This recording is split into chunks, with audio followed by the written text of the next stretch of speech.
अब तो regular episode आने वाले हैं, ठीक है। और बट इसकी लेंथ बहुत कम हो जाएगी, ज़्यादा नहीं होगी, बट अच्छी वॉइस आएगी तो उसमें मैनेज हो जाएगा, क्योंकि अच्छी वॉइस में सबकी वॉइस सिलेक्टेड हो गई हैं। और एप्लीकेशन पे स्टार्टिंग से अपलोडिंग होगी। बाकी यूट्यूब पे मैं आपको लिंक से या फिर कम्युनिटी टैब में डाल दूंगा, वहाँ से आपको पता चल जाएगा। और तब तक मैं 1-2 दिन यहीं पर डालूंगा रेगुलर एपिसोड, सारे सारे सीरीज़ के, ठीक है। रेगुलर एपिसोड डाल रहा हूँ, ठीक। और अब स्पार्कल पवेलियन का नंबर एक प्रतिभाशाली युवक बन चुका था। उसने पहले ही तय कर लिया था कि सीक्रेट रेल्म समाप्त होने के बाद वह स्पार्कल पवेलियन के उच्च अधिकारियों से बात करेगा और सुनैना के साथ विवाह का प्रस्ताव रखेगा। लेकिन अब सीक्रेट रेल्म शुरू भी नहीं हुआ था और सुनैना पहले ही किसी दूसरे आदमी के साथ बैठ चुकी थी। अगर राजन का मूड अच्छा रहता तो वही अजीब बात होती। उधर सुरेश की हालत भी लगभग वैसी ही थी। अगर जैस्मिन उसे रोक न रही होती तो वह कब का आरव से लड़ने दौड़ पड़ा होता। वह भीतर ही भीतर टूट रहा था। तन्वी तन्वी, उसका चेहरा गुस्से से भर गया था। वह आरव को ऐसे घूर रहा था जैसे उसे जिंदा निगल जाएगा। चुप रहो, खुद को शर्मिंदा मत करो, जैस्मिन ने गुस्से से उसके सिर पर मारते हुए कहा। सुरेश पूरी तरह चुप हो गया। असल में उसका मन अपनी बहन से पूछने का था, क्या तुमने कभी दिल टूटने का दर्द महसूस किया है, क्या तुम समझती हो? लेकिन जाहिर है वह ऐसा बोलने की हिम्मत नहीं कर सकता था। कुछ समय बाद और भी कई बड़े गुट वहां पहुंच गए। इनमें कुछ छोटे गुट भी थे जिनके विच गॉड क्लैन जैसे शत्रु गुटों से अच्छे संबंध थे। कुछ वे शक्तियां भी थीं जिन्होंने कभी कोश को रौंदा था। बहुत अच्छा, अब लगभग सब आ गए। आरव मुस्कुराया।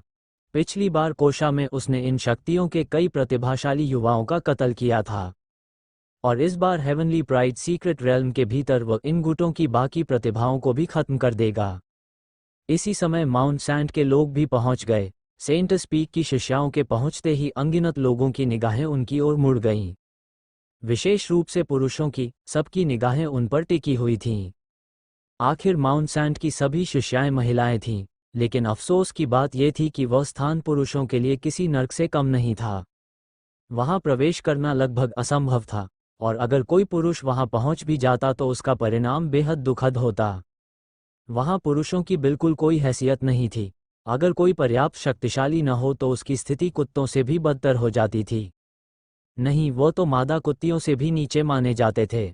वहां मेल स्लेव्स जैसी व्यवस्था तक मौजूद थी। कोई भी पुरुष अगर उस जगह पहुंच जाए तो उसकी हालत मौत से भी बदतर हो सकती थी।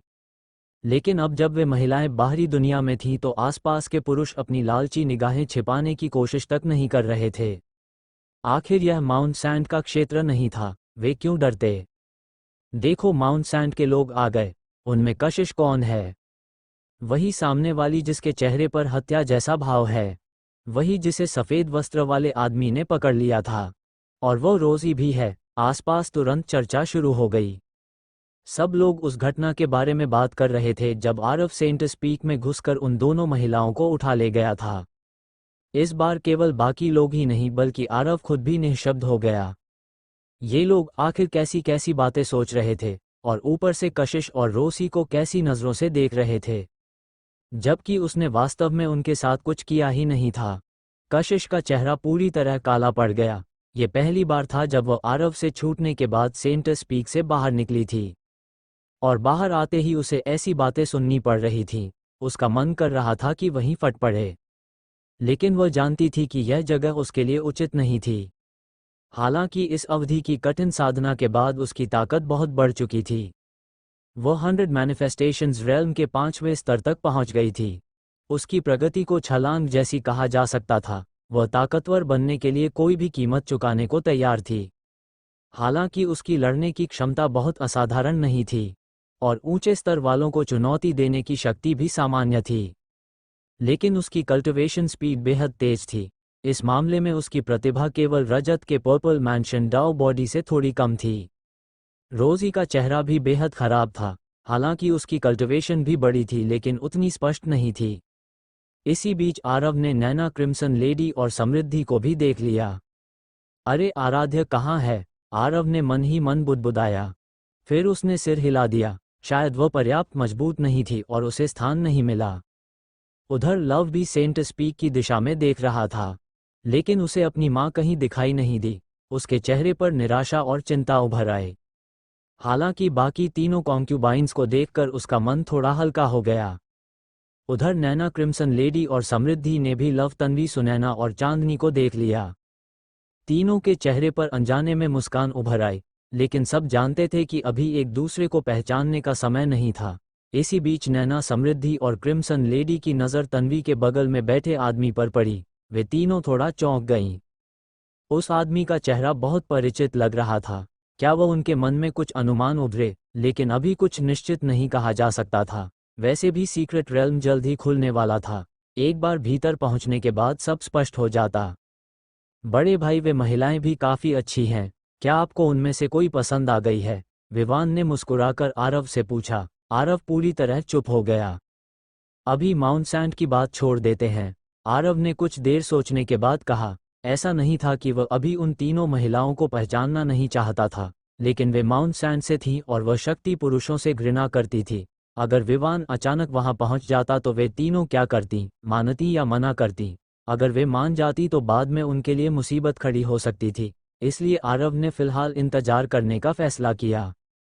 ओह ठीक है, विवान ने थोड़ा निराश होकर सिर हिलाया। क्या हुआ तुम्हें? आरव ने हैरानी से पूछा। कुछ नहीं, विवान ने तुरंत हाथ हिलाया। वह आरव को कैसे बता सकता था कि वह तो बस तमाशा देखने का इंतजार कर रहा था। वह खुद मुसीबत क्यों मोल लेता?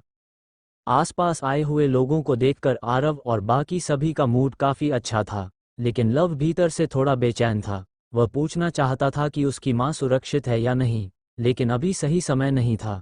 हालांकि वह खुश था, फिर भी यह बात उसके दिल में कांटे की तरह चुभ रही थी। उधर हार्ट ओपनिंग गेट के क्षेत्र में सविता भी मौजूद थी। उसकी बड़ी बड़ी आंखें लगातार लव को देख रही थीं। ये लड़की, आरव ने स्वाभाविक रूप से सविता की नज़रें देख लीं। उसने सोचते हुए अपनी ठुड्डी सहलाई। अगर सोचकर देखा जाए तो इस समय उसके बेटे की शादी हो जाना भी बुरा नहीं होगा। फिर वह अपने पोते को भी गोद में उठा सकता था, दादा पोते का रिश्ता भी जी सकता था। आप क्या सोच रहे हैं? तन्वी ने उत्सुकता से पूछा। कुछ नहीं, बस छोटी मोटी बातें, आरव हंसते हुए बोला और अपनी बेटी की प्लेट में मांस का बड़ा टुकड़ा रख दिया। तन्वी ने बिल्कुल मना नहीं किया और खुशी खुशी खाने लगी, लेकिन उसी समय आरव ने फिर बहुत सारी दुर्भावनापूर्ण निगाहें महसूस की। उसने मन ही मन आह भरी। कोई बात नहीं, जितनी नफरत आनी है आने दो। उसे बिल्कुल फर्क नहीं पड़ता था। वैसे भी सीक्रेट रेल्म में प्रवेश करने के बाद वह उसका संसार बनने वाला था। आधा दिन और बीत गया। हेवनली प्राइड सीक्रेट रेल्म में भाग लेने वाली सभी शक्तियां अब पहुंच चुकी थीं। बोध टेम्पल और रामपुर पवेलियन के सेक्ट लीडर्स ने एक दूसरे की ओर देखा, फिर दोनों साथ में आगे बढ़े और सीक्रेट रेल्म के प्रवेश द्वार पर पहुंच गए। हेवनली प्राइड सीक्रेट रेल्म अब खुलने वाला है। मैं आशा करता हूं कि सभी साथी कल्टिवेटर्स अपनी इच्छित उपलब्धियां प्राप्त करें। बोध टेम्पल के एबर्ट ने मुस्कुराकर हाथ जोड़ लिए। रामपुर पवेलियन का सेक्ट लीडर उसके बगल में ठंडे चेहरे के साथ खड़ा रहा। धन्यवाद, बहुत धन्यवाद। आसपास की अनगिनत शक्तियों के प्रतिनिधियों ने दोनों को सम्मानपूर्वक धन्यवाद दिया। ये सबसे बुनियादी शिष्टाचार था। आखिर वे किसी और के सीक्रेट रेल्म का उपयोग कर रहे थे। इतनी औपचारिकता की आवश्यकता नहीं है, बोध टेम्पल के सेक्ट लीडर ने धीरे से कहा। फिर उसने चारों ओर देखते हुए आगे कहा, सीक्रेट रेल्म खुलने के बाद सभी लोगों की स्थिति रैंडम होगी। ये बात आप सब जानते हैं। अंदर संसाधन बहुत विशाल मात्रा में मौजूद हैं, और संभव है कि आपको बाहरी स्टारफील्ड्स के शत्रुओं का सामना भी करना पड़े, इसलिए सावधान रहिएगा। बाहरी स्टारफील्ड के शत्रु? आरव एक पल के लिए चौंक गया। ये सीक्रेट रेल्म वैसा नहीं लग रहा था जैसा उसने सोचा था। सभी लोग पैसेज के भीतर प्रवेश कर सकते हैं। समय सीमा 10 वर्ष की है। बोध टेम्पल के एबर्ट ने आगे कहा, 10 वर्ष बाद बाहर निकलना याद रखिएगा, वरना पैसेज बंद हो जाएगा और आप सीक्रेट रेल्म के भीतर हमेशा के लिए फंस जाएंगे। आरव अब भी बाहरी स्टारफील्ड वाले शत्रुओं के बारे में सोच रहा था। उसे यह बात समझ नहीं आई। तन्वी, वापस आओ। रेल्म ऑफ लाइट के शक्तिशाली लोगों ने तन्वी और जानवी को वापस बुलाया। ओह, तन्वी ने अनिच्छा से सिर हिलाया और वहां से चली गई। सुनैना और चांदनी ने भी वैसा ही किया। जाने से पहले दोनों ने आरव की ओर अनिच्छा भरी नजर डाली। इसके बाद वे भी अपने गुटों में लौट गईं। इन बड़े गुटों के पास अपनी विशेष मेथड्स थीं। उनकी मदद से वे सीक्रेट रेल्म में प्रवेश करने के बाद एक दूसरे से बिछड़ने से बच सकते थे। अब आरव के पास केवल विवान ही बचा था। बड़े भाई चलें, विवान मुस्कुराकर बोला। ठीक है, आरव ने सिर हिलाया। इसके बाद लोगों की भीड़ धीरे धीरे पैसेज के भीतर प्रवेश करने लगी। पैसेज के भीतर शुरुआत में चारों ओर घना अंधकार था, फिर धीरे धीरे एक रंग बिरंगी रोशनी से चमकता गुप्त मार्ग दिखाई देने लगा। ये स्थान असीमित और अंतहीन प्रतीत हो रहा था, उसका अंत कहीं दिखाई नहीं देता था। आरव ने आसपास नजर दौड़ाई। इस बार हेवनली प्राइड सीक्रेट रेल्म में भाग लेने वालों की संख्या शायद कई लाख थी। इतनी बड़ी संख्या की उसने कभी कल्पना भी नहीं की थी। ऊपर से विच गॉड क्लैन और आइस क्लैन ने भी बड़ी संख्या में युवा प्रतिभाएं भेजी थीं। विवान लगातार आरव के साथ चल रहा था। उसके पीछे बोधा टेम्पल के प्रतिभाशाली युवा भी मौजूद थे। बाहरी स्टारफील्ड के शत्रुओं से क्या मतलब है? आरव ने पूछा। उसे नहीं पता था कि यहाँ ये प्रश्न पूछना सुरक्षित है या नहीं, लेकिन ऐसा सवाल पूछना शायद ठीक था। ये तो बहुत आसान है। जो सीक्रेट रेल्म हमारे पास है वह वास्तव में केवल हमारे नियंत्रण में नहीं है, विवान मुस्कुराया। क्या मतलब? आरव कुछ क्षण के लिए स्तब्ध रह गया। अगर सीक्रेट रेल्म केवल बोधा टेम्पल और रामपुर पवेलियन के नियंत्रण में नहीं था तो फिर उसके पीछे कौन था? हे ब्रदर, मैं आपको सब समझाता हूँ, विवान मुस्कुराया। फिर उसने आरव को इस सीक्रेट रेल्म का अंदरूनी रहस्य बताना शुरू किया। सभी स्वर्गों और अनगिनत संसारों के भीतर फायर स्टारफील्ड केवल उनमें से एक था, और यह कोई उच्च स्तर का स्टार सिस्टम भी नहीं माना जाता था। इसे केवल मध्यम स्तर का स्टार सिस्टम कहा जा सकता था। फायर स्टारफील्ड के बाहर भी कई और शक्तिशाली स्टारफील्ड्स मौजूद थे, और यह सीक्रेट रेल्म वास्तव में अन्य स्टार सिस्टम से जुड़ा हुआ था। फायर स्टार डोमेन के भीतर केवल रामपुर पवेलियन और बोधा टेम्पल के पास इस सीक्रेट रेल्म का प्रवेश द्वार था, लेकिन उन्हें भी सही समय आने तक इंतजार करना पड़ता था ताकि सीक्रेट रेल्म को खोला जा सके। दूसरे स्टार सिस्टम्स में भी यही स्थिति थी। वे भी समय आने का इंतजार करते थे, फिर अपने स्टारफील्ड का पैसेज खोलते थे और अपने प्रतिभाशाली युवाओं को प्रशिक्षण के लिए भीतर भेजते थे। हालांकि इन पैसेजर्स के खुलने का समय एक साथ नहीं होता था। जब किसी एक स्टार सिस्टम का पैसेज खुला होता तब बाकी स्टार सिस्टम्स के लोग अपना पैसेज नहीं खोल सकते थे। लेकिन अगर किसी दूसरे स्टार सिस्टम के प्रतिभाशाली लोग तय समय के भीतर बाहर नहीं निकल पाए, तो वे अपने सीक्रेट रेल्म से बाहर नहीं जा पाते थे और भीतर ही फंस जाते थे, और अंत में उन्हें मजबूरी में दूसरे स्टार सिस्टम्स के पैसेज खुलने का इंतजार करना पड़ता था। इसके बाद क्या होता यह आसानी से समझा जा सकता था। अलग अलग स्टार सिस्टम्स के लोग एक दूसरे से मिलते थे, और फिर उनके बीच भयंकर युद्ध छिड़ जाते थे। यही स्थिति है। इसलिए इस सीक्रेट रेल्म के भीतर खतरा केवल हमारे अपने लोगों से नहीं बल्कि दूसरे स्टार सिस्टम्स के दबाव से भी है, विवान ने समझाते हुए कहा। आरव ने सिर हिलाया, फिर पूछा, तो इस सीक्रेट रेल्म की असली खासियत क्या है? उसे केवल इतना पता था कि यह जगह बेहद महत्वपूर्ण है, लेकिन आखिर क्यों यह वह नहीं जानता था। बाद में वह जेड कॉल्ड्रन सेक्ट में शामिल हुआ था, लेकिन वहां के लोगों को भी असली कारण नहीं पता था। ये बात बहुत कम लोग जानते हैं। असल में ये सीक्रेट रेल्म एक बैटलफील्ड है, एक प्राचीन बैटलफील्ड, विवान ने धीमे स्वर में कहा। प्राचीन बैटलफील्ड? आरव एक पल के लिए चौंक गया। हाँ, यह एक एंशंट बैटलफील्ड है।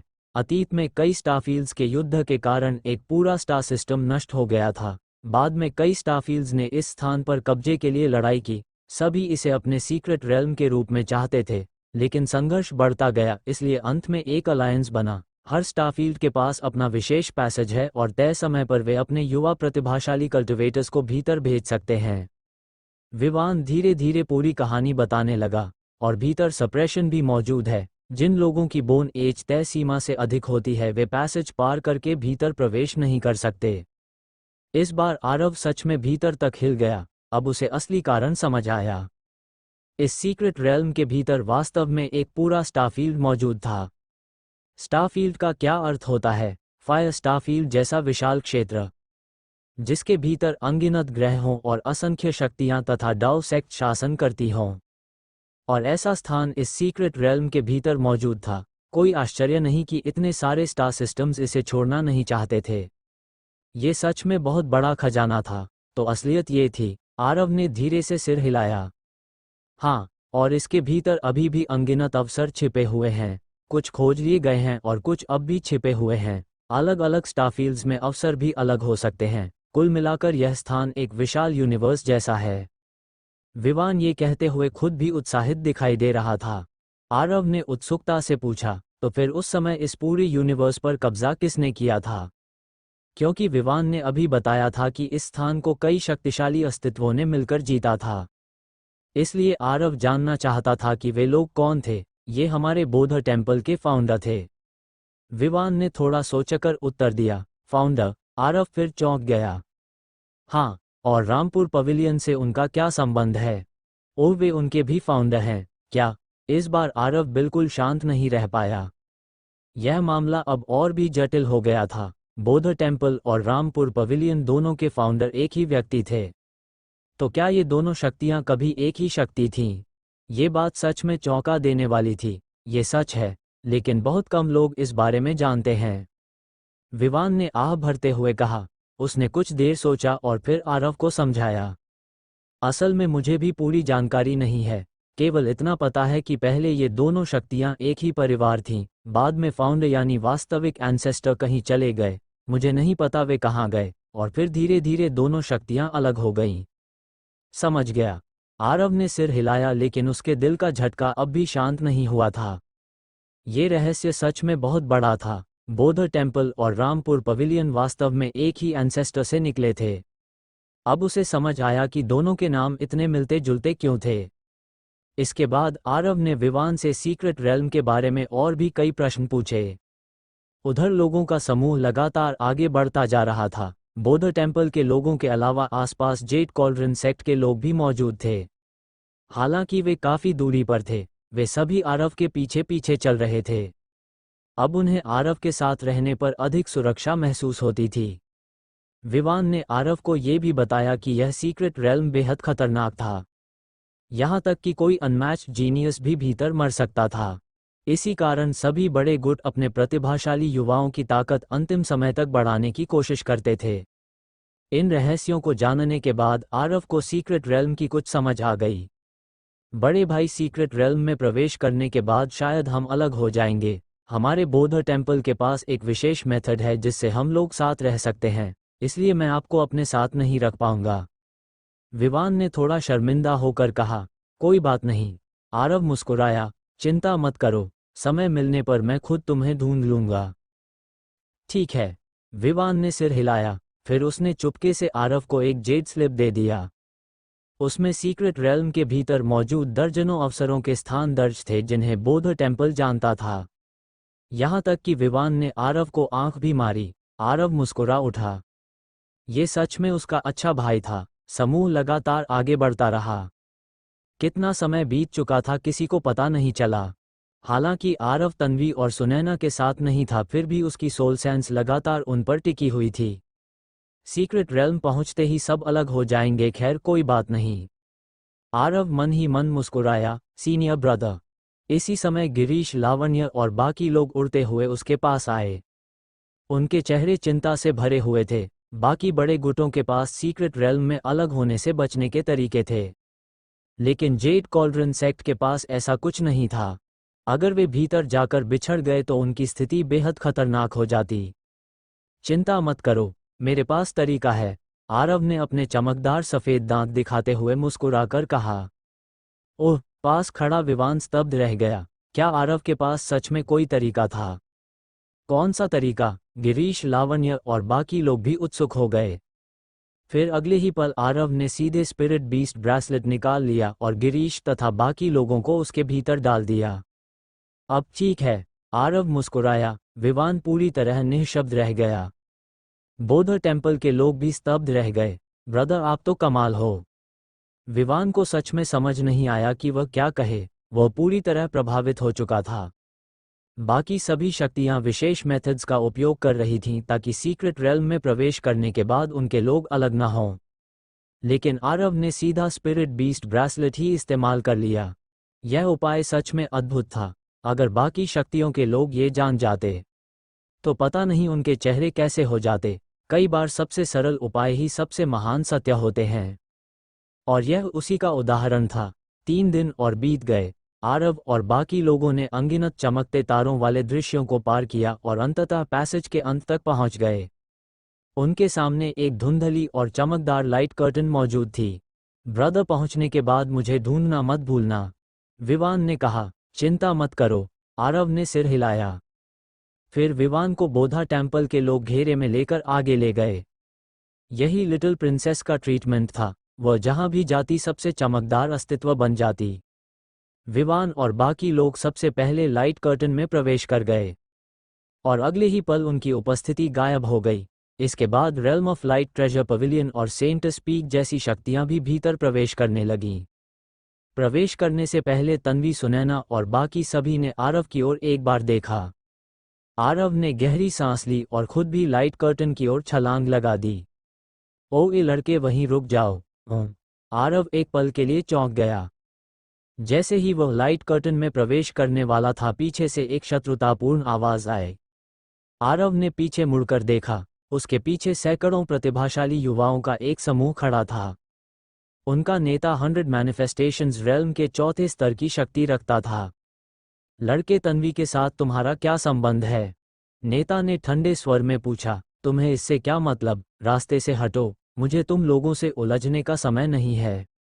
आरव ने तुरंत समझ लिया कि ये लोग तन्वी के चाहने वालों में से हैं। उसे इन लोगों से उलझने में कोई रुचि नहीं थी, वह केवल उन्हें हटाकर आगे बढ़ना चाहता था। लेकिन आरव हटना चाहता था और वे हटने को तैयार नहीं थे। क्या मतलब है तुम्हारा? मैंने पूछा। तन्वी से तुम्हारा क्या रिश्ता है?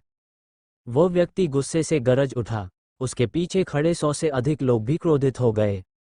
वे फायर स्टार रीजन की एक मध्यम स्तर की शक्ति से थे। क्या तुम्हें मेरी बात समझ नहीं आई? मैंने कहा रास्ते से हटो और दफा हो जाओ। आरव का धैर्य टूटने लगा, हालांकि वो इतनी छोटी बात पर उन्हें मारना नहीं चाहता था।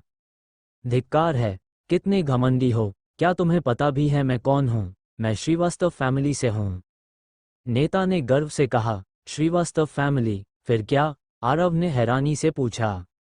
मैं श्रीवास्तव फैमिली की ब्रांच फैमिली से हूँ। मेरा नाम संजू है और तुम मुझसे ऐसे बात करने की हिम्मत कर रहे हो?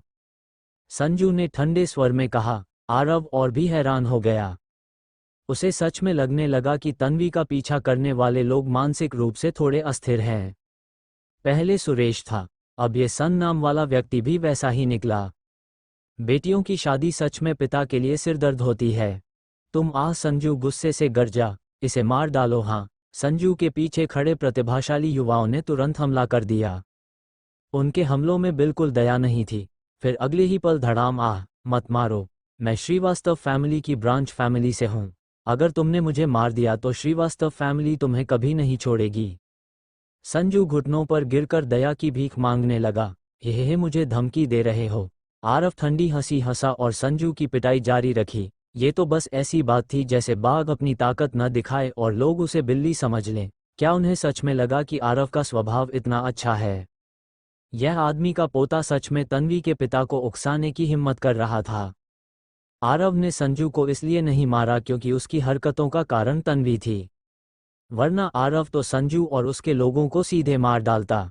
लड़के, तुम्हें पता है मैंने तुम्हें क्यों नहीं मारा? आरव ने ठंडे स्वर में पूछा। उसकी नज़र खून से लथपथ पड़े संजू पर थी, जिसकी हालत इतनी खराब हो चुकी थी कि उसे पहचानना मुश्किल था। क्या इसलिए क्योंकि तुम मेरे श्रीवास्तव फैमिली से डरते हो? आरव ने सिर हिलाया। तो क्या इसलिए क्योंकि तुम्हें डर है कि मेरे पिता बदला लेंगे? आरव ने फिर सिर हिलाया। तो क्या इसलिए क्योंकि मैं बहुत सुंदर हूँ? आरव पूरी तरह चुप हो गया। क्योंकि तुम्हारी पसंद अच्छी है, आखिरकार आरव ने मुस्कुराते हुए कहा।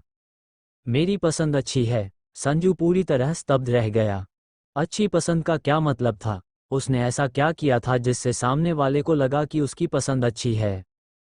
छोड़ो, अगर समझ नहीं आया तो रहने दो, आरव ने शांत स्वर में कहा। फिर उसने स्पिरिट बीस्ट ब्रेसलेट निकाला और संजू समेत उन सभी लोगों को उसके भीतर डाल दिया। तुम लोगों को इतनी मेहनत करने की क्या जरूरत थी? आरव ने बेबस होकर मुस्कुराया। आखिर संजू यहाँ किस लिए आया था? सीक्रेट रेल्म में प्रवेश करने से पहले ही खुद को बंद करवा लिया।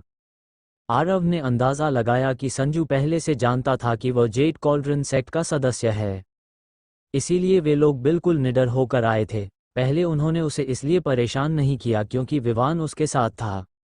लेकिन अब आरव अकेला था और उसकी कल्टिवेशन केवल रिटर्निंग टू एम्प्टीनेस रेल्म के छठे स्तर की थी। इसलिए वे लोग आत्मविश्वास से भर गए और फिर सभी सीधे साफ कर दिए गए। छोड़ो, अब ज्यादा सोचने का मन नहीं है, पहले भीतर जाकर देखता हूँ। आरव हंस पड़ा और लाइट कर्टन के भीतर गायब हो गया। लाइट कर्टन के भीतर चारों ओर तारों की चमक फैली हुई थी और स्पिरिचुअल एनर्जी बेहद प्रचुर मात्रा में थी। आरव सीधे मिल्की वे जैसी आकाशगंगा पर आ खड़ा हुआ। जैसे ही वह भीतर पहुंचा उसे विशाल तारों भरे आकाश में टेलीपोर्ट कर दिया गया। ये सच में एक स्टार फील्ड है, आरव ने बुदबुदाते हुए कहा। उसके चेहरे पर हल्की उदासी थी। ये दुनिया सच में वीक ईट स्ट्रॉन्ग वाली दुनिया थी। चाहे एक छोटा संसार हो या इतना विशाल यूनिवर्स, अंत हमेशा एक जैसा ही होता था। स्लेव रेल्म के 9 प्रोविंसेस में भी यही सच था, और इस विशाल यूनिवर्स में भी। हारने के बाद केवल खंडहर बचते थे। आरव ने अपनी डिवाइन सेंस फैलाकर आसपास की जांच की। तब उसने महसूस किया कि यह विशाल यूनिवर्स सच में असाधारण था। क्या यहाँ हेवन एंड अर्थ का सप्रेशन नहीं है या सप्रेशन करना संभव ही नहीं? आरव ने खुद से पूछा। यहाँ की स्पिरिचुअल एनर्जी पूरी तरह मुक्त थी। यहाँ तक कि हेवन एंड अर्थ भी इसे दबा नहीं रहे थे। इस स्थान के जीव स्वतंत्र रूप से बढ़ सकते थे। क्या ऐसा करना असंभव है या फिर ऐसा करना स्वीकार्य नहीं? आरव इन बातों को समझ नहीं पा रहा था। उसकी वर्तमान समझ अभी बहुत कम थी। ऊंचे स्तर की बातों के बारे में वह ज्यादा नहीं जानता था। छोड़ो, पहले आसपास की स्थिति देख लेते हैं। आरव जाने ही वाला था कि अचानक रुक गया। फिर उसने गिरीश, लावण्य और बाकी लोगों को बाहर निकाल दिया। आखिर वे लोग यहाँ ट्रायल्स के लिए ही आए थे। क्या हम पहुंच गए? सीनियर ब्रदर, क्या यही जगह है? ब्रदर, ये कहाँ है? सभी ने एक साथ पूछा। हाँ, यही सीक्रेट रेल्म है, आरव ने जवाब दिया। सब लोग स्तब्ध रह गए। आसपास का वातावरण स्पिरिचुअल एनर्जी से भरा हुआ था। चारों ओर एक विशाल और अजीब स्टारी स्काई फैली हुई थी। किसी ने भी कल्पना नहीं की थी कि सीक्रेट रेल्म वास्तव में तारों भरा यूनिवर्स होगा। मुझे कुछ और काम है, इसलिए मुझे अकेले जाना होगा, आरव ने कहा। सब लोग तुरंत घबरा गए। ब्रदर, आप जा रहे हैं? फिर हमारा क्या होगा? सभी के चेहरों पर चिंता उभर आए। अगर आरव साथ नहीं रहा तो उन्हें किसी अवसर को पाने का भरोसा नहीं था। हाँ, मुझे कुछ जरूरी काम करने हैं, आरव ने सिर हिलाया। फिर उसने 9 कम्युनिकेशन जेड स्लिप्स निकाले। अगर किसी खतरे में पड़ो तो मुझसे संपर्क करना। अगर दूरी ज्यादा नहीं हुई तो मैं आने की कोशिश करूंगा, आरव ने कहा। धन्यवाद, धन्यवाद सीनियर ब्रदर। सभी ने जेड स्लिप्स स्वीकार कर लिए। अच्छा, फिर मिलते हैं। इतना कहकर आरव दूर उड़ गया। उसके अपने काम थे। उसे अपने बच्चों और अपनी पत्नियों को ढूंढना था। वह जेड कॉल्ड्रन सेक्ट के लोगों को अपने साथ नहीं ले जा सकता था। हालांकि जेड कॉल्ड्रन सेक्ट की वजह से वह उनकी यथासंभव मदद करने को तैयार था। आरव को दूर जाते देखकर सभी ने आह भरी। चलो, अब हमें भी अवसर ढूंढने चाहिए। ये जगह अनगिनत अवसरों से भरी है, मुझे और मजबूत बनना है। इतना कहकर गिरीश, लावण्य और बाकी लोग भी अलग दिशाओं में चले गए। इन दिनों पूरा स्टारफील्ड अत्यधिक सक्रिय था। अनगिनत प्रतिभाशाली युवा इस भूमि पर उतर चुके थे। पूरा तारों भरा आकाश गतिविधियों से भरा हुआ था। कुछ ग्रहों पर अब भी जीवन मौजूद था, हालांकि वहां कोई सुप्रीम एक्सपर्ट नहीं था। अधिकतर ग्रह युद्ध के कारण नष्ट हो चुके थे। चारों ओर टूटे हुए ग्रहों के खंडहर तैर रहे थे। लेकिन ये स्थान अवसरों से भरा हुआ था। यहाँ कुछ अत्यंत दुर्लभ और मूल्यवान मेडिसिन्स भी मौजूद थीं। साथ ही कई एंशिएंट डाउ ट्रेडिशंस के अवशेष भी थे। यहाँ अनमैच्ड मार्शल आर्ट्स टेक्निक्स मिल सकती थीं। यहाँ तक कि डिवाइन वेपन्स भी छिपे हो सकते थे इस गुप्त स्टारफील्ड के भीतर। अनगिनत प्रतिभाशाली कल्टिवेटर्स अपने अपने तरीके से आगे बढ़ रहे थे। कुछ अकेले कार्य कर रहे थे जबकि कुछ अपने गुटों के साथ।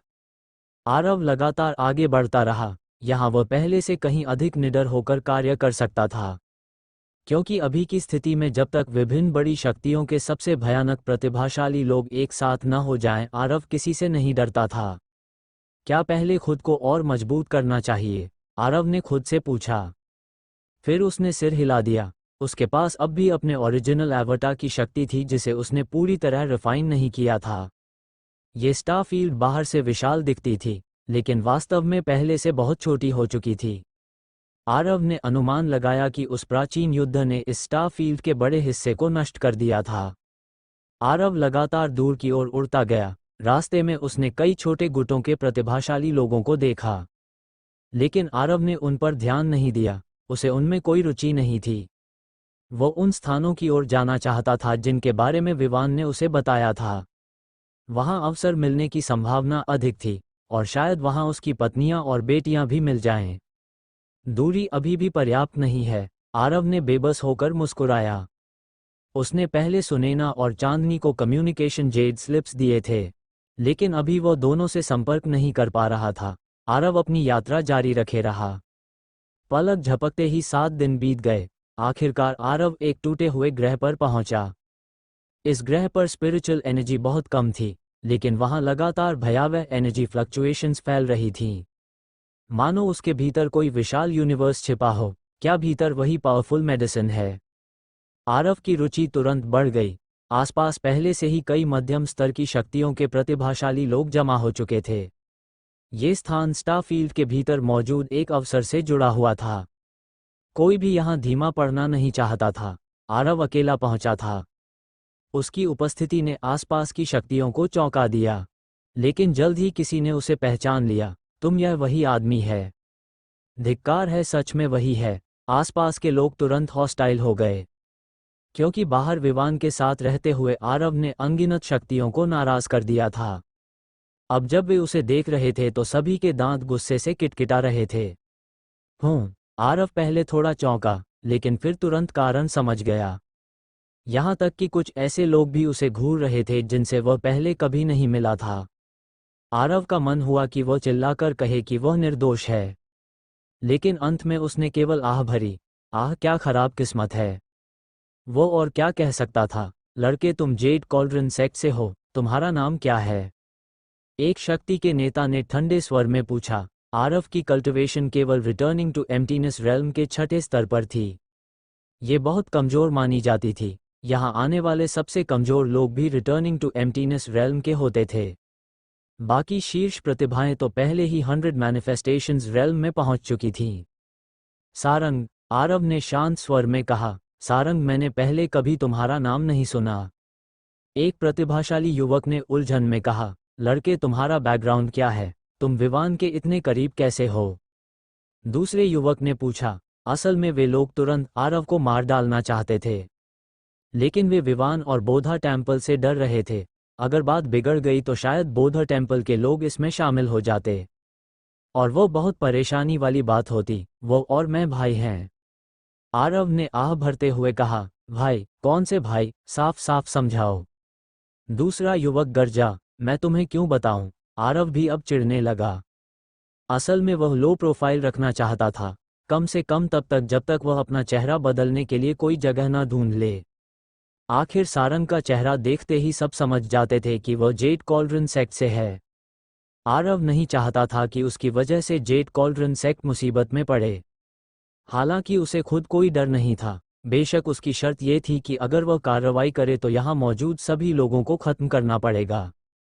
लड़के, क्या तुम्हें पता है हम कौन हैं? तुम हमसे ऐसे बात करने की हिम्मत कैसे कर सकते हो?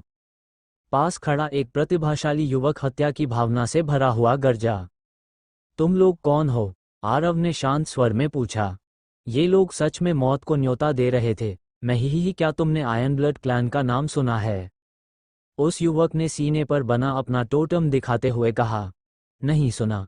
आरव ने सिर हिला दिया। धिक्कार है, तुमने हमारे आयरन ब्लड क्लैन का अपमान करने की हिम्मत की। वह युवक गुस्से से गरज उठा। आरव पूरी तरह चुप हो गया। उसने सच में उनका नाम कभी नहीं सुना था, लेकिन अब सभी लोग उसी बात पर भड़क गए थे। क्या इस दुनिया में अब कोई न्याय नहीं बचा? जाओ, पहले इसे दबाओ। आयरन ब्लड क्लैन का प्रतिभाशाली युवक गरजा। केवल आयरन ब्लड क्लैन ही नहीं बल्कि बाकी शक्तियों के प्रतिभाशाली लोग भी आगे बढ़ गए। ये सब विवान की वजह से था। इन सभी लोगों ने आरव से नफरत करनी शुरू कर दी थी। आरव पूरी तरह बेबस हो गया। उसने कभी नहीं सोचा था कि विवान उसे इतनी बड़ी मुसीबत में डाल देगा। अब वह बूढ़े भिक्षु की भावनाएं थोड़ा समझने लगा था। आखिर वह विवान को पहले क्यों ले गया था? यह आदमी सच में परेशानी का दूसरा नाम था। मैं सलाह देता हूं कि हमला मत करो, वरना बाद में पछताओगे, आरव ने शांत स्वर में कहा। लड़के, तुम हमें धमकी देने की हिम्मत कर रहे हो, तुम मौत बुला रहे हो। आयरनब्लड क्लैन के उस मॉन्स्ट्रस प्रतिभाशाली युवक ने तुरंत हमला कर दिया। केवल वही नहीं, बाकी प्रोडिजीज भी साथ में आगे बढ़ गए। इन लोगों ने बिल्कुल भी दया नहीं दिखाई। उनकी हत्या की भावना पूरी तरह प्रकट हो चुकी थी और सभी ने अपनी सबसे शक्तिशाली टेक्निक्स से आरव पर हमला कर दिया। वे कह रहे थे कि आरव को दबाना चाहते हैं, लेकिन असल में सभी सीधे उसे मारने आए थे। हाँ, बस इतना ही। आरव ने ठंडी हंसी छोड़ी। उसकी आंखों में बर्फ जैसी ठंडी चमक उभर आई। अब वो अपनी ताकत छिपाने में बिल्कुल रुचि नहीं रखता था। ये लोग सच में मौत मांग रहे थे। बूम! आरव की ऑरा अचानक विस्फोट की तरह फट पड़ी। उसने सीधे एक मुक्का मारा। उस मुक्के में थंडर की शक्ति भरी हुई थी। उसका प्रहार गैलेक्सी को हिला देने वाला था। सिर्फ एक ही मुक्के में आसपास मौजूद दर्जन से अधिक प्रतिभाशाली युवाओं के शरीर फटकर चकनाचूर हो गए।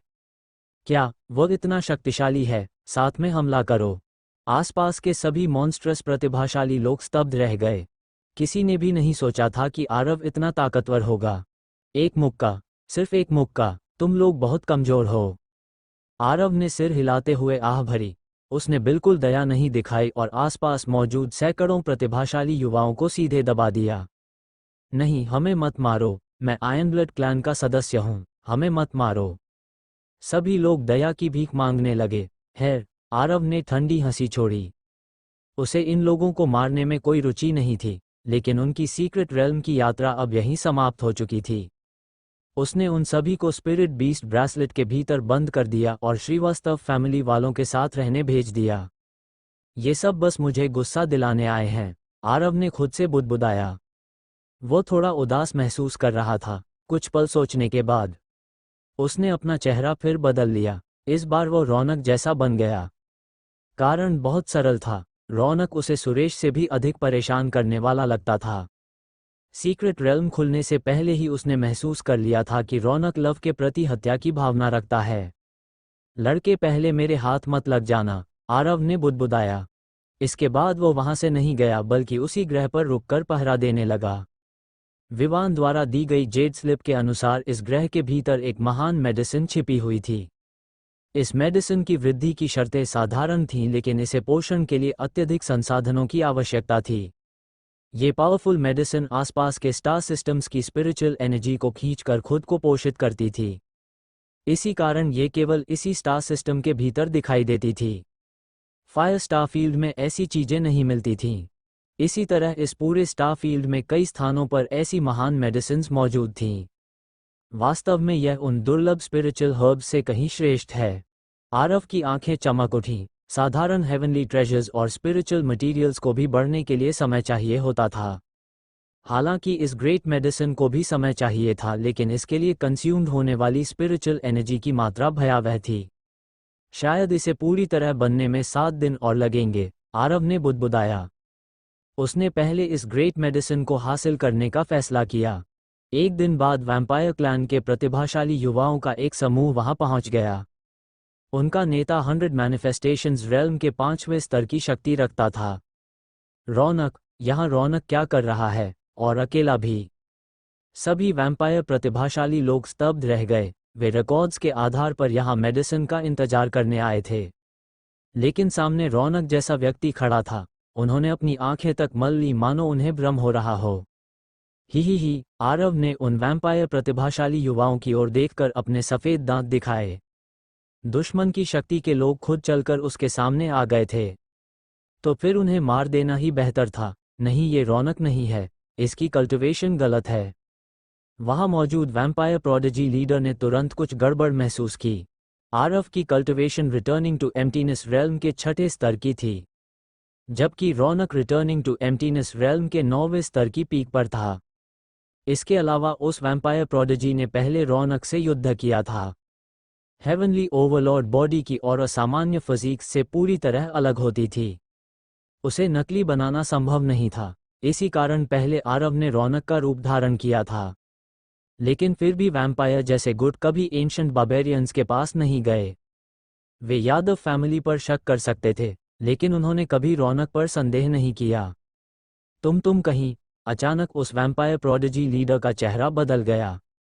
उसे मानो कुछ समझ आ गया था। रौनक का भेष और कल्टिवेशन केवल रिटर्निंग टू एम्प्टीनेस रेल्म में। ही मर जाओ। आरव ने ठंडी हंसी छोड़ी और सीधे हमला कर दिया। उसकी चाल रूथलेस और डिसाइसिव थी, हर प्रहार घातक था। धिक्कार है, सच में वही आदमी है। उस वैम्पायर प्रोडिजी लीडर का चेहरा डर से बदल गया। उसने तुरंत कम्युनिकेशन जेड निकाली और छोटा सा संदेश भेज दिया। उसने अपने साथियों को सूचना दी कि वैम्पायर्स के कई ग्रहों को लूटने वाला व्हाइट रोब युवक सीक्रेट रेल्म में आ चुका है। लेकिन अफसोस, वह केवल संदेश भेज ही पाया था। अपना स्थान बताने से पहले ही आरव के एक मूके ने उसके शरीर को विस्फोट की तरह उड़ा दिया। खतरे को तुरंत खत्म करने के लिए आरव ने सीधे 1 chi transforms into 3 pure ones technique का उपयोग किया। उसने इन सभी वैम्पायर प्रतिभाशाली युवाओं का संहार कर दिया। हालांकि उसने 2 लोगों की जान जानबूझकर छोड़ दी। नहीं, हमें मत मारो महाराज, हमारी जान बख्श दीजिए। वे दोनों वैम्पायर प्रतिभाशाली युवक भय से चीख उठे। आरव ने उन्हें स्टोरेज ब्रेसलेट के भीतर फेंक दिया जहां जयंत मौजूद था। अब ये तुम्हारे हवाले हैं। ठीक है। जयंत तुरंत मान गया। उसके चेहरे पर रक्तपिपासु मुस्कान उभर आई। फिर वह उन दोनों वैम्पायर प्रतिभाशाली युवाओं का अच्छे से स्वागत करने चला गया। आह! बचाओ! उन 2 वैम्पायर प्रतिभाशाली युवाओं के जयंत के हाथों में पड़ते ही उनका भविष्य तय हो गया। जयंत अभी बहुत दिनों से हाथ साफ करने के लिए बेचैन था। पहले आरव ने उससे कहा था कि वह उसे सीक्रेट रेल्म में ले जाएगा और फिर वे लोग एक बड़ी लड़ाई करेंगे। तब से जयंत बेसब्री से उसी दिन का इंतजार कर रहा था। आरव ने गहरी सांस छोड़ी। कुछ देर सोचने के बाद उसने तय किया कि अब रौनक वाला चेहरा इस्तेमाल नहीं करना चाहिए। इस बार फिर सुरेश का रूप इस्तेमाल करता हूँ। आरव कुछ पल झिझका, फिर उसने अपना रूप बदलकर सुरेश जैसा बना लिया। उसके विचार में असल में किसी का भी चेहरा इस्तेमाल करने से कोई फर्क नहीं पड़ता था। बस रौनक वाला रूप लोगों को ज़्यादा आसानी से शक में डाल सकता था। लेकिन आरव को याद आया कि सुरेश की कल्टिवेशन भी शायद बढ़ चुकी थी। छोड़ो, ज़्यादा सोचने की जरूरत नहीं, आरव ने बुदबुदाया। स्टार सिस्टम के भीतर क्या वह व्हाइट रोब युवक वह सच में यहाँ भी आ गया? धिक्कार है, उसमें इतनी हिम्मत कैसे हुई? उसे मारना ही होगा। वैम्पायर क्लैन के प्रतिभाशाली युवाओं को जैसे ही यह समाचार मिला वे सब क्रोध से भर उठे। आरव ने वैम्पायर क्लैन को जो अपमान दिया था उसका बदला केवल उसकी मौत से ही लिया जा सकता था। समाचार मिलते ही वैम्पायर प्रोडिजीज ने तुरंत दूसरे रेसेस को भी संदेश भेज दिया। Witch god clan, ice clan, secret beast realm, saint speak, sea demon clan और अन्य कई शक्तियों को ये समाचार मिल गया कि वह व्हाइट रोब युवक भी सीक्रेट रेल्म में आ चुका है। क्या वह हरामी सच में आने की हिम्मत कर गया? ये खबर सुनते ही कशिश की आंखों में हत्या की भावना भर गई। रोजी भी वैसी ही थी, उसके भीतर की किलिंग इंटेंट फट पड़ी। वह आरव को हर हाल में मार डालना चाहती थी। सेंट स्पीक के भीतर नैना, समृद्धि और क्रिम्सन लेडी को छोड़कर बाकी सभी के शरीरों से हत्या की ओर निकल रही थी। उस समय आरव ने सेंट स्पीक को जो अपमान दिया था वह पूरे सेंट स्पीक के लिए कलंक बन चुका था। सभी चाहते थे कि वे आरव की खाल जिंदा उतार दें। विच गॉड क्लैन, आइस क्लैन और सेक्रेट बीस्ट रेल्म के प्रतिभाशाली लोग भी यह खबर सुनकर क्रोध से भर उठे। विच गॉड क्लैन और आइस क्लैन के सबसे शक्तिशाली प्रोडिजीज ने तुरंत संदेशों का आदान प्रदान किया। उन्होंने अलग अलग दिशाओं में जाकर आरव की तलाश करने का निर्णय लिया। उस व्यक्ति को हर हाल में मारना था। व्हाइट रोब युवक को खत्म करना इन बड़े रेसर्स के लिए सर्वोच्च प्राथमिकता बन चुका था। हर रेस के भीतर आदेश जारी कर दिया गया, अगर कोई उस व्यक्ति से टकराए तो बाकी सब कुछ छोड़कर पहले उसे मारने की कोशिश करे। यही दिखाने के लिए काफ़ी था कि आरव ने इन शक्तियों को कितना बुरी तरह नाराज कर दिया था। वे उसे दिल की गहराइयों तक नफरत करते थे। उसे खत्म करना ही होगा। ये समाचार बहुत जल्दी बाकी शक्तियों तक भी फैल गया। कुछ शक्तियां जिनके संबंध अच्छे थे वे एक दूसरे से सहायता मांगने लगीं। क्या वह व्हाइट रोब युवक जिसने ब्लड क्लैन और विच गॉड क्लैन जैसी शक्तियों को लूटा था वह भी यहां आ गया? क्या ये खबर सही है? पूरा स्टारफील्ड इस खबर से हिल गया। अनगिनत लोग बेचैन हो उठे और डरने लगे कि कहीं वे भी इस मामले में न फंस जाएं। ये केवल यही साबित करता था कि आरव की प्रतिष्ठा कितनी भयानक हो चुकी थी। लोग उसके नाम से डरने लगे थे। यहाँ तक कि तन्वी और लव को भी यह खबर मिल गई। रेल्म ऑफ लाइट के लोग जिस अवसर की ओर जा रहे थे उसी दौरान तन्वी मुस्कुरा उठी। तुम हंस क्यों रही हो? जानवी ने पूछा। जब वह गुंडा यहाँ आ गया है तो हमें घबराना चाहिए। ही तुम खुद सोचो। जानवी पूरी तरह चुप हो गई। लव को सच्चाई का पता नहीं था, लेकिन उसके मन में भी कुछ संदेह थे। हालांकि उसने पहले ही मन बना लिया था, चाहे वह व्यक्ति उसका पिता हो या न हो, वह उसकी मदद जरूर करेगा। असल में सीक्रेट रेल्म में आने से पहले ही उसने निर्णय कर लिया था। अगर विच गॉड क्लैन या आइस क्लैन जैसे शत्रु गुट मिले तो वह बिना किसी दया के तुरंत हमला करेगा। सीक्रेट स्टार फील्ड के भीतर आरव की वजह से पूरा स्थान उथल पुथल में आ गया था। उधर जयंत भी उन दो वैम्पायर प्रतिभाशाली युवाओं से अपनी जरूरत की जानकारी निकलवा चुका था। आरव अभी भी उस ग्रह के पास पहरा दे रहा था। वह ग्रेट मेडिसिन के जन्म का इंतजार कर रहा था। जल्दी करो। आरव थोड़ा बेचैन दिखाई दे रहा था। उसे जल्दी थी। उसे पहले वो मेडिसिन हासिल करनी थी और फिर तुरंत ब्रेक थ्रू करना था, क्योंकि अब उसे समझ आ चुका था कि आइस क्लैन और विच गॉड क्लैन के भीतर भी अनपैरेलल्ड जीनियसेस मौजूद हैं, और उनके पास कुछ विशेष मेथड्स भी हैं जिनके बारे में बाहरी दुनिया को पता नहीं। यहाँ तक कि सीक्रेट रेल्म में प्रवेश करने से पहले भी इन रेसर्स ने उन प्रतिभाशाली लोगों को विशेष तरीकों से दबाकर रखा था। ये सप्रेशन इतना गहरा था कि रिफाइनिंग सुप्रीम रेल्म के एक्सपर्ट्स भी इसे पहचान नहीं सकते थे। और आरव के जल्दबाजी का असली कारण था विच गॉड क्लैन और आइस क्लैन का एक गुप्त मिशन। वो था लव और तन्वी की हत्या करना। वे पहले से संदेह कर रहे थे कि तन्वी और लव 9 प्रोविंसेस स्लेव रेल्म से आए हैं, लेकिन रेल्म ऑफ लाइट और ट्रेजर पवेलियन ने उन्हें सौंपने से इनकार कर दिया था। वे बिना सबूत आरोप नहीं लगा सकते थे, इसलिए उन्होंने सीक्रेट रेल्म के भीतर दोनों को खत्म करने का निर्णय लिया। ये सीक्रेट रेल्म उनके लिए सबसे बड़ा अवसर था। धिक्कार है। ये समाचार जानने के बाद आरव का क्रोध फट पड़ा।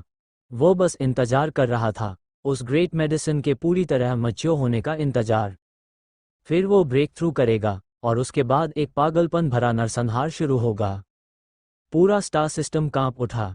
फायर स्टार रीजन के अनगिनत प्रतिभाशाली लोग इस खबर से उथल पुथल में थे, सिर्फ इसलिए क्योंकि वह व्हाइट रोब युवक ब्रॉन्ज मास्क के साथ बहुत ज्यादा निर्दयी था। उसने ब्लड क्लैन, सी डेमन क्लैन और अर्थ बीस्ट क्लैन जैसी शक्तियों को लूटा था।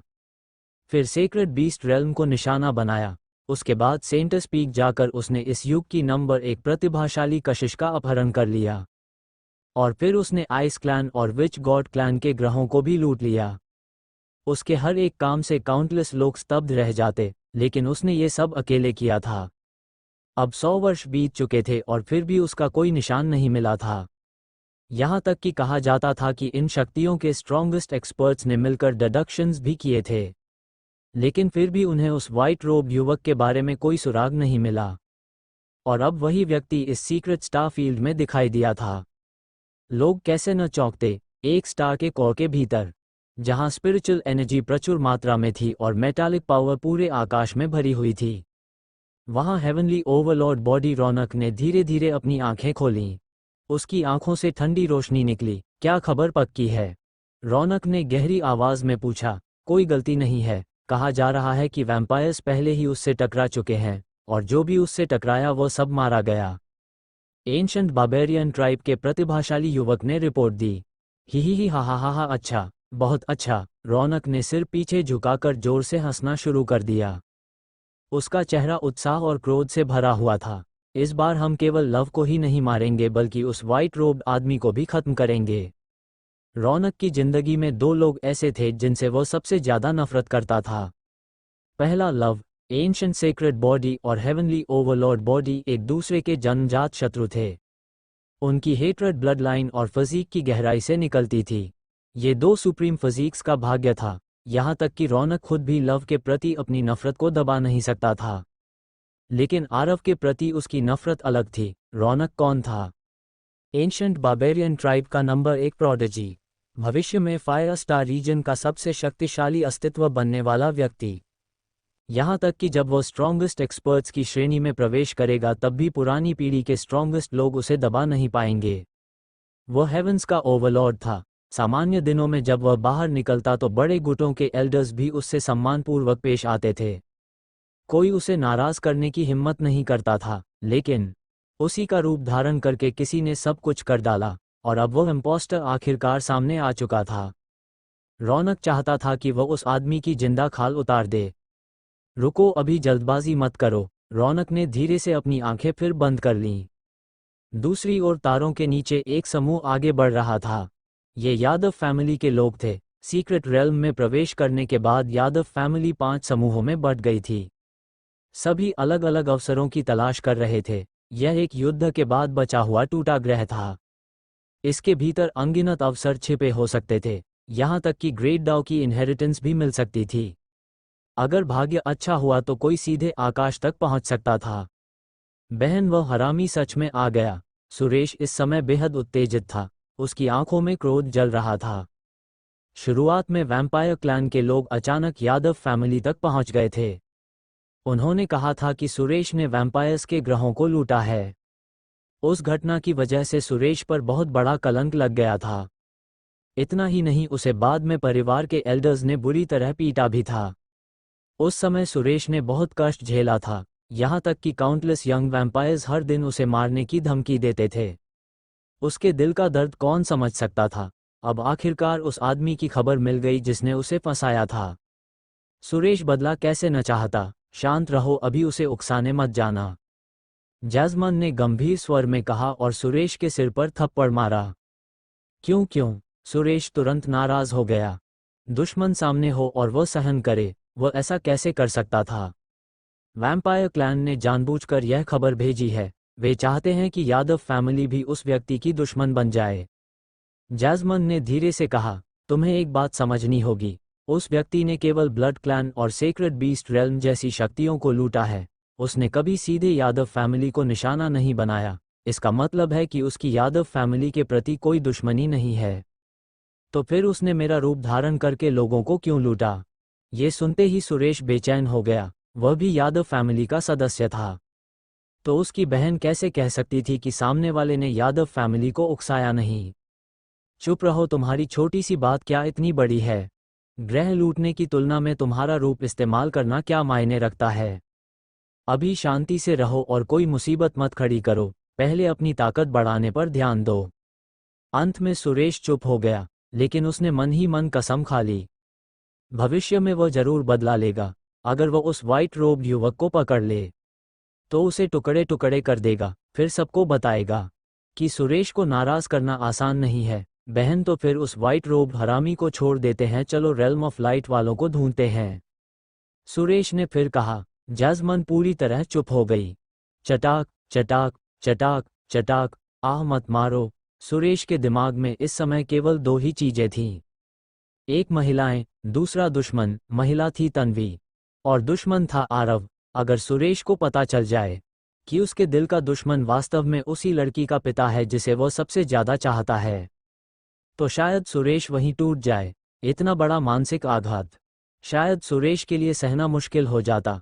असल में केवल सुरेश ही नहीं, कोई भी इंसान शायद इसे सहन नहीं कर पाता। तुम रेल्म ऑफ लाइट जाकर क्या करोगे? यहाँ शांति से नहीं रह सकते क्या? जैस्मन ने सुरेश को बुरी तरह पीटा और फिर उसे डांटने लगी। उसे सच में लग रहा था कि उसका छोटा भाई पूरी तरह बेवकूफ़ है। अब जबकि वे सीक्रेट रेल्म में प्रवेश कर चुके थे, उसे अवसर और इनहेरिटेंस पाने के बारे में सोचना चाहिए था। लेकिन वो अब भी तन्वी के बारे में सोच रहा था। मैंने सुना है कि विच गॉड क्लैन और आइस क्लैन शायद तन्वी के खिलाफ कदम उठाने वाले हैं, इसलिए सुरेश हकलाते हुए बोला। ये सुनकर जैस्मन ने गहरी सांस ली। चिंता मत करो, रेल्म ऑफ लाइट इतना कमजोर नहीं है, और वैसे भी तन्वी तुमसे ज्यादा ताकतवर है। तुम आखिर चिंता किस बात की कर रहे हो? चाहे सुरेश कुछ भी कहे, जैस्मन उसे जाने देने को तैयार नहीं थी। इस बार वे सीक्रेट रेल्म में इनहेरिटेंस और अवसरों के लिए आए थे। वो किसी महिला की वजह से सुरेश को सब कुछ खराब नहीं करने दे सकती थी।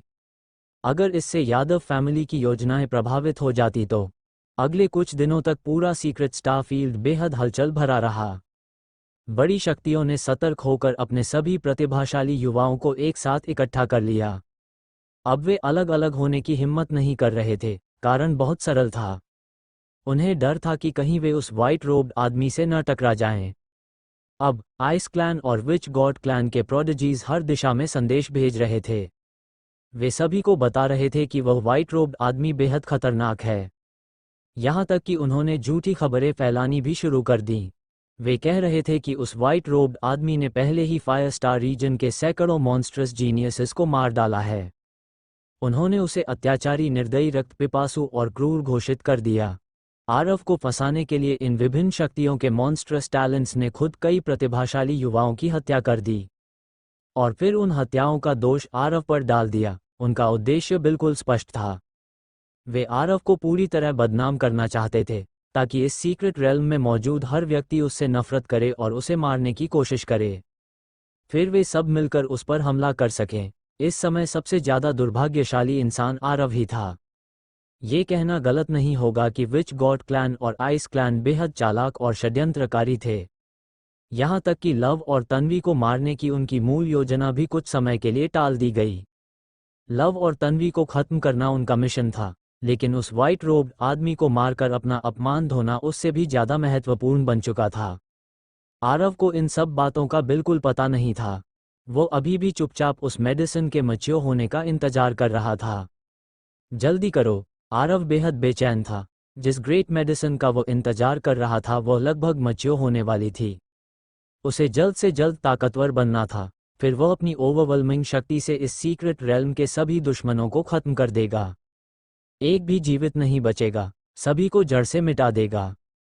2 दिन और बीत गए। आखिरकार उस ग्रह पर पल रही ग्रेट मेडिसिन पूरी तरह मैच्योर हो गई। तारों के भीतर से भयानक स्पिरिचुअल एनर्जी फ्लक्चुएशंस फैलने लगे। उस ग्रेट मेडिसिन से निकलने वाली स्पिरिचुअल पावर सामान्य स्पिरिचुअल मेडिसिन से हजारों या लाखों गुना अधिक थी। वास्तव में अद्भुत। आरव आश्चर्यचकित रह गया। उस बड़ी मेडिसिन के ऊपर एक जीवंत ड्रैगन घूम रहा था। जैसे ही मेडिसिन मैच्योर हुई वो धरती को तोड़ते हुए सीधे तारों के भीतर से बाहर निकल आए। यह मेडिसिन मानो जीवित थी। वह भागना चाहती थी, दूर कहीं निकल जाना चाहती थी। उसे आसपास मौजूद खतरे का एहसास हो चुका था, इसलिए वह यहाँ रुकने वाली नहीं थी। कहाँ भाग रही हो? आरव चिल्लाया और तुरंत उसके पीछे दौड़ पड़ा। उसने इतने लंबे समय तक यहाँ पहरा दिया था, अब मेडिसिन को भागने कैसे दे सकता था? आरव की गति बेहद तेज थी, लेकिन वह पूरी तरह चौंक गया। उस मेडिसिन की गति भी उससे बहुत ज्यादा धीमी नहीं थी। इतनी तेज, आरव स्तब्ध रह गया। और यह ग्रेट मेडिसिन बेहद चालाक भी थी। हर बार जब आरव उसके करीब पहुंचता वो अचानक दिशा बदलकर दूसरी ओर भाग जाती। आरव ने हार मानने से इनकार कर दिया और लगातार उसका पीछा करता रहा। लेकिन मेडिसिन पहले ही सेंशंस विकसित कर चुकी थी। उसे खतरे का एहसास था और वह पूरी ताकत से भाग रही थी। एक इंसान, एक मेडिसिन, दोनों काउंटलेस गैलेक्सीज को पार करते हुए दौड़ रहे थे। एक भाग रहा था, दूसरा पीछा कर रहा था। कोई भी हार मानने को तैयार नहीं था। एक दिन बाद आरव को याद भी नहीं रहा कि वह कितने ग्रह पार कर चुका है। अब वो उस मेडिसिन के और करीब पहुंच चुका था। उसी समय उसे सामने लोगों का एक समूह दिखाई दिया। फायर स्टारफील्ड फॉल्कन सेक्ट के लोग। आरव थोड़ा चौंका। उसे उम्मीद नहीं थी कि सबसे पहले उसका सामना हार्ट ओपनिंग सेक्ट के लोगों से होगा। और सविता भी उसी समूह में मौजूद थी। इनकी परवाह नहीं। इस समय आरव का पूरा ध्यान केवल ग्रेट मेडिसिन पर था। बाकी लोगों में उसकी कोई रुचि नहीं थी। वो मेडिसिन अब समझ चुकी थी कि देर या सबेर वो पकड़ी जाएगी। इसलिए उसने अचानक दिशा बदली और फॉल्कन सेक्ट के प्रतिभाशाली युवाओं की ओर भागी। सोच, देखो वह क्या है। लगता है वह लेजेंडरी मेडिसिन है। सही है, वह ग्रेट मेडिसिन है। जल्दी पकड़ो। फॉल्कन सेक्ट के सभी प्रतिभाशाली युवक उत्साह से भर उठे। ग्रेट मेडिसिन एक डिवाइन ट्रेजर थी। फायर स्टारफील्ड के एंशिएंट रूइंस में भी उसे सर्वोच्च खजाना माना जाता था। और इसे उगाना बेहद कठिन था। ये केवल कुछ प्राचीन रूइंस और रेयर सीक्रेट रेल्म्स में ही मिल सकती थी। लेकिन वो मेडिसिन फॉल्कन सेक्ट के सामने से निकलकर तुरंत दिशा बदलकर भाग गई।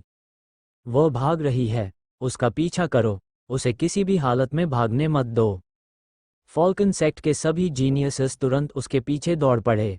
ग्रेट मेडिसिन की गति बेहद तेज थी। वे लोग उसके बराबर भी नहीं पहुंच पा रहे थे। लेकिन तभी उस मेडिसिन ने जानबूझकर अपनी गति धीमी कर दी। ऐसा लग रहा था जैसे वो फॉल्कन सेक्ट के लोगों को जानबूझकर लुभा रही हो। उसी समय दूसरी दिशा से आरव बिजली की गति से पहुंच गया। ये कौन है? पता नहीं शायद मेडिसिन छीनने आया है। उसे सफल मत होने दो। फॉल्कन सेक्ट के प्रतिभाशाली लोग तुरंत सतर्क हो गए। इनमें कुछ बहुत शक्तिशाली थे, कुछ अपेक्षाकृत कमजोर। सबसे शक्तिशाली व्यक्ति 100 मैनिफेस्टेशंस रेल्म तक पहुंच चुका था, और सबसे कमजोर भी वॉइड रिटर्निंग रेल्म में था। लेकिन उनकी नज़र में आरव केवल थोड़ा तेज था। आखिर उसकी कल्टिवेशन केवल रिटर्निंग टू एम्प्टीनेस रेल्म की 6th लेवल पर थी।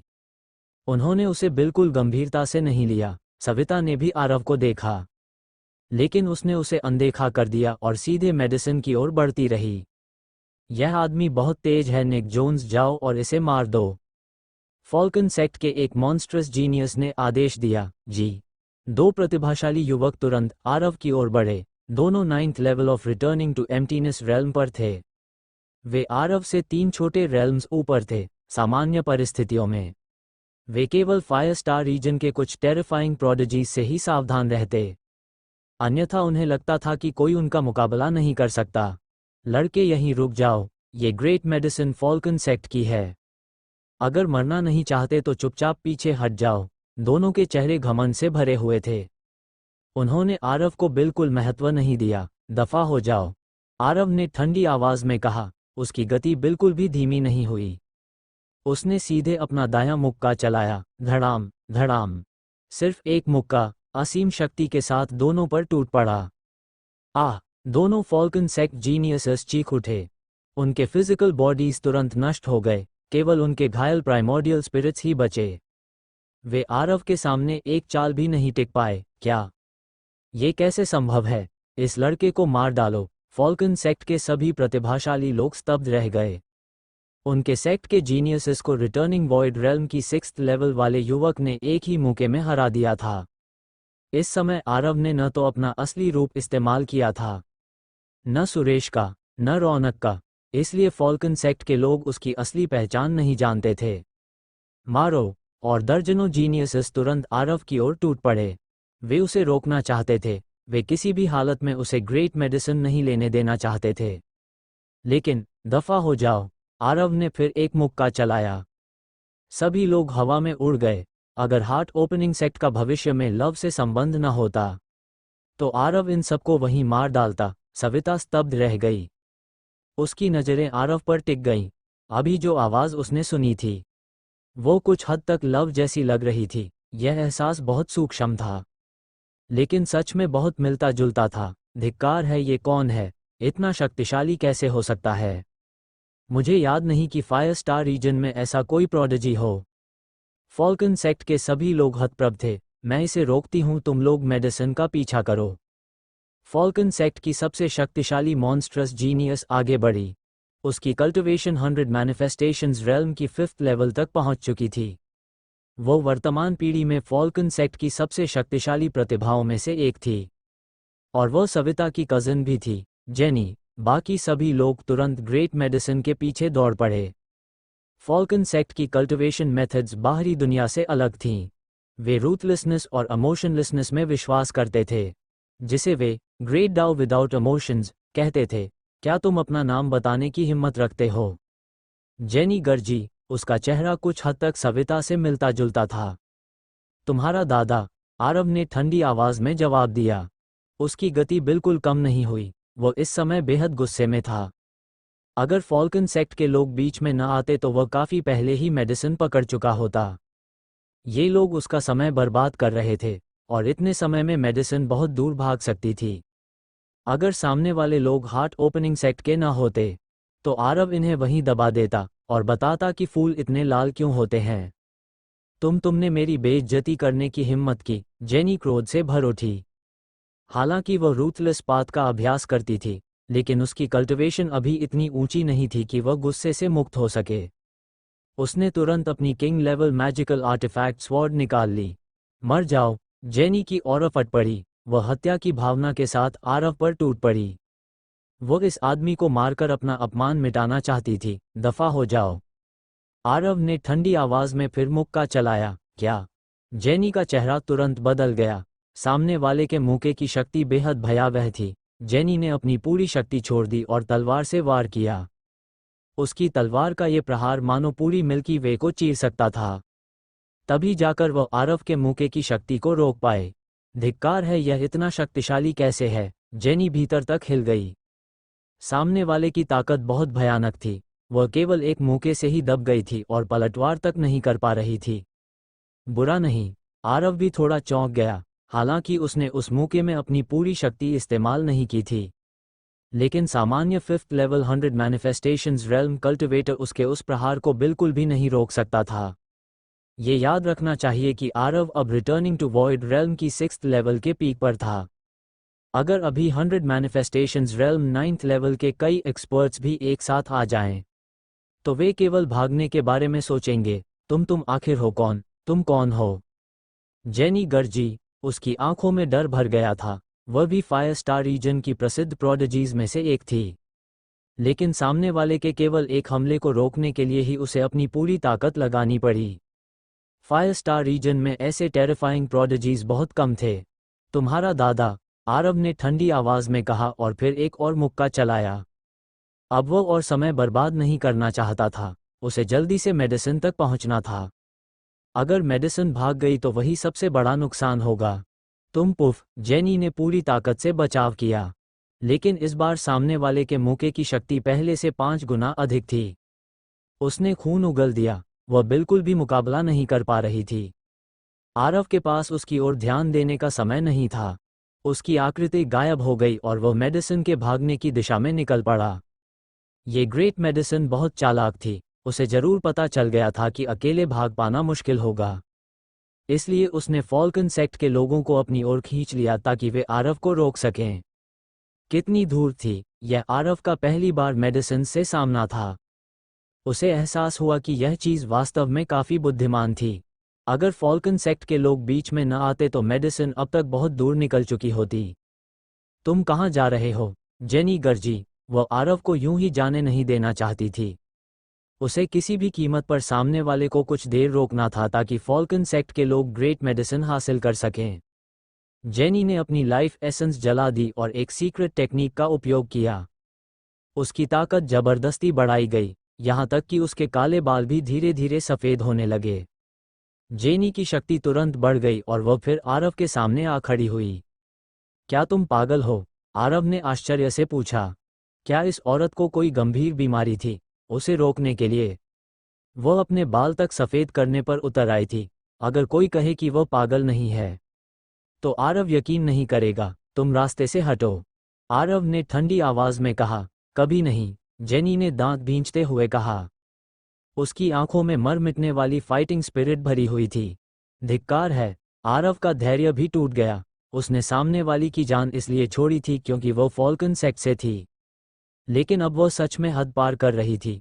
क्या वह सच में सोचती थी कि आरव उसे मारने की हिम्मत नहीं करेगा? जेनी की फाइटिंग स्पिरिट चरम पर थी। वह मरना स्वीकार कर सकती थी लेकिन पीछे हटना नहीं। आरव ने गहरी सांस ली। अगले ही क्षण उसने 1 chi transforms into 3 pure ones technique का उपयोग किया और उसके पास बिल्कुल वैसा ही एक क्लोन प्रकट हो गया। उसके पास जेनी पर और समय बर्बाद करने का समय नहीं था। वह अपनी पहचान भी उजागर नहीं करना चाहता था, लेकिन यह औरत बहुत ज़्यादा परेशान करने वाली थी। अगर उसे मारे बिना रोकना था तो क्लोन इस्तेमाल करना ही एकमात्र तरीका था। क्लोन, तुम वही वाइट रोब्ड आदमी हो? जेनी का चेहरा पूरी तरह बदल गया। आज फायर स्टार रीजन में कौन था जो वाइट रोब्ड आदमी की प्रसिद्धि से अनजान हो? वह वही राक्षस था जिसने विच गॉड क्लैन, आइस क्लैन और रेल्म ऑफ लाइट को लूटा था। यहाँ तक कि सेंटस पीक की नंबर 1 प्रतिभाशाली कशिश का अपहरण भी कर लिया था। लेकिन आरव ने उसकी ओर ध्यान ही नहीं दिया। उसका मेन बॉडी सीधे मेडिसिन का पीछा करने निकल गया। तुम कहाँ जा रहे हो? सामने वाला बहुत शक्तिशाली होने के बावजूद जेनी पीछे हटने को तैयार नहीं थी। रूथलेस पाथ का अभ्यास करने वालों में असाधारण साहस होता था। तुम्हारा ओपोनेंट मैं हूँ। आरव का क्लोन आगे बढ़ा और सीधे जेनी को रोक लिया। तुम? जेनी क्रोध से गरज उठी। तुम्हारा ओपोनेंट मैं हूँ, क्लोन ने शांत स्वर में फिर कहा। जेनी आरव के असली शरीर का पीछा करना चाहती थी, लेकिन अब बहुत देर हो चुकी थी। आरव का मैं बॉडी पहले ही गायब हो चुका था। तुम्हारा ओपोनेंट मैं हूँ, क्लोन ने बाहें बांधकर फिर कहा। जेनी पूरी तरह क्रोध से कांप उठी। मर जाओ, वो गर्जी और सीधे क्लोन पर टूट पड़ी। क्या वह सोचता था कि एक साधारण क्लोन उसे रोक सकता है? वह आखिर किसे कम आंक रहा था? मैं फॉल्कन सेक्ट की नंबर 1 प्रोडिजी हूँ। क्या तुम सोचते हो कि केवल एक क्लोन से मुझे रोक लोगे? जेनी गरजी और उसने एक टेरिफाइंग स्वॉर्ड स्ट्राइक छोड़ा। ऐसा लग रहा था जैसे पूरी मिल्की वे कट जाएगी। धड़ाम धड़ाम धड़ाम। आह! जेनी दर्द से चीख उठी। कुछ ही क्षणों की लड़ाई में आरव के क्लोन ने उसे बुरी तरह पीट दिया। उसका फिजिकल बॉडी कई बार टूट चुका था, यहाँ तक कि लाइफ एसेंस जलाने और सीक्रेट टेक्निक्स इस्तेमाल करने के बाद भी वो क्लोन की बराबरी नहीं कर पा रही थी। तुम जेनी पूरी तरह क्रोधित हो गई। वह सामने वाले के क्लोन तक को नहीं हरा पा रही थी। तुम्हारा ओपोनेंट मैं हूँ, क्लोन ने फिर शांत स्वर में कहा। लेकिन इस बार उसके चेहरे पर मजाक उड़ाने वाली मुस्कान थी। जेनी टूटने की कगार पर पहुंच गई। उसे समझ आ गया था कि सामने वाला जानबूझकर उसे अपमानित कर रहा है। उसने फिर हमला किया, लेकिन परिणाम वही रहा। धड़ाम धड़ाम धड़ाम। आह! जेनी दर्द से चीखती रही। उसके शरीर का आधा हिस्सा गायब हो चुका था। उसके प्राइमोर्डियल स्पिरिट की रोशनी भी धुंधली पड़ गई थी। आरव के क्लोन ने उस औरत पर बिल्कुल भी दया नहीं दिखाए। वो उसे बुरी तरह पीट रहा था, ठीक वैसे ही जैसे उसने कशिश को पीटा था। ओग धिक्कार है! जेनी क्रोध से दहाड़ उठी। यह उसके लिए सबसे बड़ा अपमान था। पूर्ण अपमान। वह फॉल्कन सेक्ट की वर्तमान पीढ़ी की सबसे शक्तिशाली प्रोडिजी थी। और अब उस अब तो रेगुलर एपिसोड आने वाले हैं, ठीक है। और बट उसकी लेंथ बहुत कम हो जाएगी, ज़्यादा नहीं होगी, बट अच्छी वॉइस आएगी तो उसमें मैनेज हो जाएगा, क्योंकि अच्छी वॉइस में सबकी वॉइस सिलेक्टेड हो गई हैं और एप्लीकेशन पे स्टार्टिंग से अपलोडिंग होगी। बाकी यूट्यूब पे मैं आपको लिंक से या फिर कम्युनिटी टैब में डाल दूंगा, वहाँ से आपको पता चल जाएगा। और तब तक मैं 1-2 दिन यहीं पर डालूंगा रेगुलर एपिसोड, सारे सीरीज़ के, ठीक है। रेगुलर एपिसोड डाल रहा हूँ, ठीक।